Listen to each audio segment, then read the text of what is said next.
ಕೇಂದ್ರ ಸಚಿವ ಎಚ್.ಡಿ. ಕುಮಾರಸ್ವಾಮಿ ವಿರುದ್ಧ ಮತ್ತೊಂದು ದೂರು ದಾಖಲಾಗಿದೆ. 50 ಕೋಟಿಗಾಗಿ ತಮಗೆ ಜೀವ ಬೆದರಿಕೆ ಹಾಕಿದ್ದಾರೆ ಅಂತ ಉದ್ಯಮಿ ವಿಜಯ್ ಟಾಟಾ ಆರೋಪಿಸಿದ್ದಾರೆ.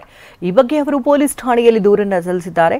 ಮೈಸೂರಿನಲ್ಲಿ ಇವತ್ತು ವಿಶ್ವವಿಖ್ಯಾತ ದಸರಾಗೆ ವಿದ್ಯುಕ್ತ ಚಾಲನೆ ಸಿಗಲಿದೆ. ಈ ಸುದ್ದಿಗಳನ್ನು ನೋಡೋಣ ಕರ್ನಾಟಕ ನ್ಯೂಸ್ ಟಾಪ್ 9ನಲ್ಲಿ.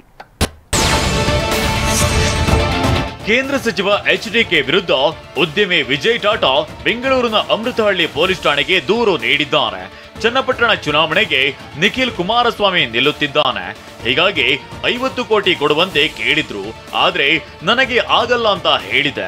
ಇದರಿಂದ ಕೋಪಗೊಂಡ ಎಚ್.ಡಿ.ಕೆ ಬೆಂಗಳೂರಿನಲ್ಲಿ ರಿಯಲ್ ಎಸ್ಟೇಟ್ ನಡೆಸೋಕಾಗಲ್ಲ, ಬದುಕೋದೇ ಕಷ್ಟ ಅಂತ ಜೀವ ಬೆದರಿಕೆ ಹಾಕಿದ್ದಾರೆ ಅಂತ ದೂರಿನಲ್ಲಿ ವಿಜಯ್ ಟಾಟಾ ಆರೋಪಿಸಿದ್ದಾರೆ.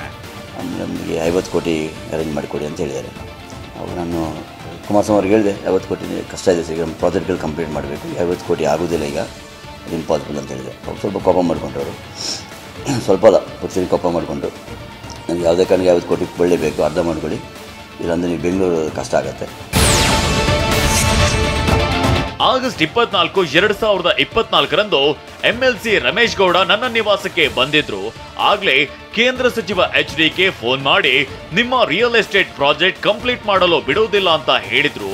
ಆಗ ರಮೇಶ್ ಗೌಡ ಸಹ ಎದುರಲ್ಲೇ ಕುಳಿತಿದ್ರು. ಈ ವೇಳೆ ರಮೇಶ್ ಗೌಡ ಕೂಡ 5 ಕೋಟಿ ಕೇಳಿದ್ರು ಅಂತ ಉದ್ಯಮಿ ವಿಜಯ್ ಟಾಟಾ ಆರೋಪಿಸಿದ್ದಾರೆ. 1 ವಾರದಿಂದಲೂ ರಮೇಶ್ ಗೌಡ ಕಾಲ್ ಮೆಸೇಜ್ ಮಾಡಿದ್ರು ಅಂತ ವಿಜಯ್ ಆಪಾದಿಸಿದ್ದಾರೆ. ರಮೇಶ್ ಗೌಡರು ಮಾತಾಡಿದ್ರು, ಅಲ್ಲೇ ಕೂತಿದ್ರಲ್ಲಿ, ನಮಗೊಂದು 5 ಕೋಟಿ ಬೇಕು, ಯಾವುದೋ ದೇವಸ್ಥಾನ ಕಟ್ತಾ ಇದ್ವಿ, ಆಮೇಲೆ ಸ್ಕೂಲ್ ಏನೋ ಡೆವಲಪ್ಮೆಂಟ್ ಮಾಡ್ತಾರೆ, ಫೋಟೋಗಳೆಲ್ಲ ಕೊಟ್ಟಿದ್ದಾರೆ.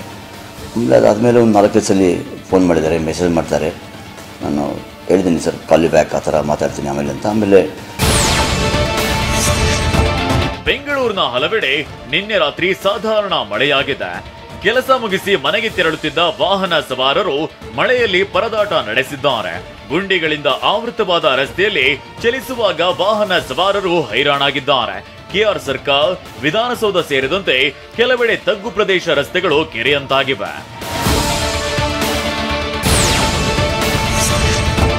ಬೆಂಗಳೂರಿನ ನೆಲಮಂಗಲದ ಶ್ರೀದೇವಿ ಬಡಾವಣೆಯ ಹಲವು ಮನೆಗಳಿಗೆ ನಿನ್ನೆ ಮಳೆ ನೀರು ನುಗ್ಗಿದೆ. ಮೇದರಹಳ್ಳಿ ಬಳಿ ರಾಜಕಾಲುವೆ ಬ್ಲಾಕ್ ಆಗಿದ್ರಿಂದ ಇಲ್ಲಿನ ನಿವಾಸಿಗಳು ಪರದಾಟ ನಡೆಸಿದ್ದಾರೆ.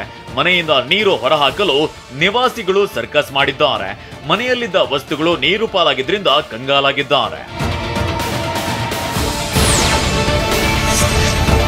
ಚಾಲಕನ ನಿಯಂತ್ರಣ ತಪ್ಪಿ ಕಂಟೈನರ್ ರೆಸ್ಟೋರೆಂಟ್ಗೆ ನುಗ್ಗಿರುವ ಘಟನೆ ಬೆಂಗಳೂರು ನಗರ ಜಿಲ್ಲೆ ಆನೇಕಲ್ ತಾಲೂಕಿನ ಅತ್ತಿಬೇಲೆಯಲ್ಲಿ ನಡೆದಿದೆ.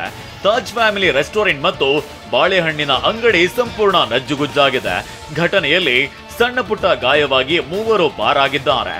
ಅತ್ತಿಬೇಲೆ ಪೊಲೀಸ್ ಠಾಣೆಯಲ್ಲಿ ಪ್ರಕರಣ ದಾಖಲಾಗಿದೆ.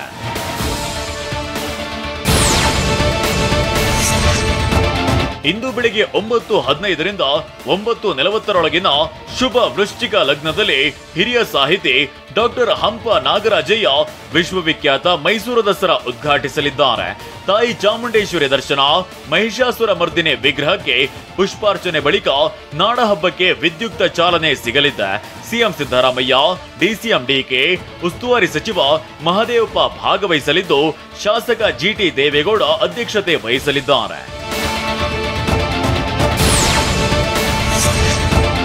ವಿಶ್ವವಿಖ್ಯಾತ ಮೈಸೂರು ದಸರಾ ಉದ್ಘಾಟನೆಗೆ ಕ್ಷಣಗಣನೆ ಆರಂಭವಾಗಿದೆ. ಮೈಸೂರು ಅರಮನೆಯಲ್ಲಿ ರಾಜ ಪರಂಪರೆಯ ದಸರೆಗೆ ಸಿದ್ಧತೆ ನಡೆದಿದೆ. ಸಂಸದರಾದ ನಂತರ ಮೊದಲ ಬಾರಿಗೆ ಯದುವೀರ್ ಕೃಷ್ಣದತ್ತ ಚಾಮರಾಜ ಒಡೆಯರ್ ಅರಮನೆಯಲ್ಲಿ ಖಾಸಗಿ ದರ್ಬಾರ್ ನಡೆಸಲಿದ್ದಾರೆ. ಬೆಳಿಗ್ಗೆ ನವಗ್ರಹ ಹೋಮ ಮತ್ತು ಶಾಂತಿ ಪೂಜೆ ಮೂಲಕ ಕಾರ್ಯಕ್ರಮಕ್ಕೆ ಚಾಲನೆ ಸಿಗಲಿದೆ. ಬೆಳಿಗ್ಗೆ 11 ಗಂಟೆಗೆ ಕಳಸ ಮತ್ತು ಸಿಂಹಾಸನ ಪೂಜೆ ಬಳಿಕ 11:35ರಿಂದ 12:05ರೊಳಗೆ ಸಿಂಹಾಸನಾರೋಹಣ ಖಾಸಗಿ ದರ್ಬಾರ್ ನಡೆಯಲಿದೆ.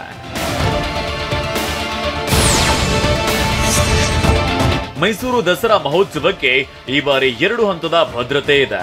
1ನೇ ಹಂತದಲ್ಲಿ 16 ಎಸ್ಪಿ, 599 ಪೊಲೀಸ್ ಅಧಿಕಾರಿಗಳು, 2381 ಸಿಬ್ಬಂದಿ ನಿಯೋಜಿಸಲಾಗಿದ್ರೆ, 2ನೇ ಹಂತದಲ್ಲಿ 2 ಡಿಐಜಿ, 27 ಎಸ್ಪಿ, 989 ಪೊಲೀಸ್ ಅಧಿಕಾರಿಗಳು ಸೇರಿದಂತೆ 3981 ಸಿಬ್ಬಂದಿ ನಿಯೋಜಿಸಲಾಗಿದೆ.